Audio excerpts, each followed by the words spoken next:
বিশ্বজুড়ে আকাশযুদ্ধের ইতিহাসে একটি নাম শুনলে ইসরায়েলি বিমান বাহিনী আজও আতঙ্কে শিউরে ওঠে। তিনি বাংলাদেশের গর্ব, কিংবদন্তি বৈমানিক সাইফুল আজম। আন্তর্জাতিক সামরিক বিশ্লেষক থেকে শুরু করে সাধারণ মানুষ সবার কাছেই তিনি এক অজেয় লিভিং ইগল। পৃথিবীর ইতিহাসে তিনি একমাত্র পাইলট যিনি বাংলাদেশ, পাকিস্তান, জর্ডান ও ইরাক এই 4টি দেশের হয়ে বিমান বাহিনীতে দায়িত্ব পালন করেছেন এবং 3টি দেশের হয়ে সরাসরি যুদ্ধে অংশ নিয়েছেন।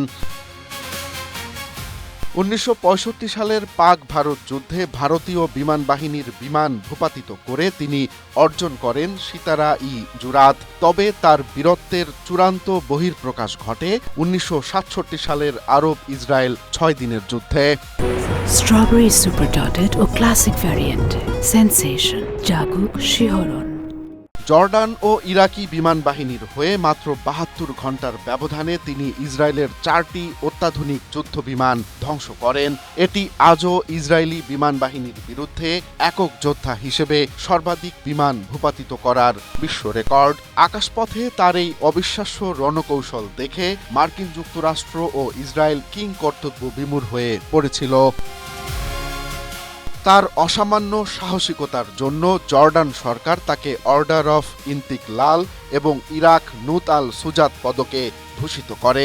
2001 সালে মার্কিন বিমান বাহিনী তাকে বিশ্বের 22 জন লিভিং ইগলসের একজন হিসেবে স্বীকৃতি দেয়। সাইফুল আজমই একমাত্র বাংলাদেশি যিনি এই বিরল সম্মানে ভূষিত হয়েছেন।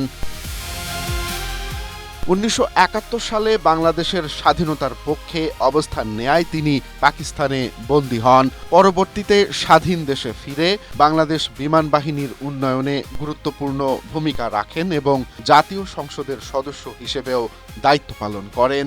2020 সালে এই বীর ইন্তেকাল করলেও তার সাহসিকতার গল্প আজও বিশ্বজুড়ে নির্যাতিতদের অনুপ্রেরণা, যা বাংলাদেশের ইতিহাসে এক অবিনশ্বর অহংকার। Romance Talukdar, Asia post.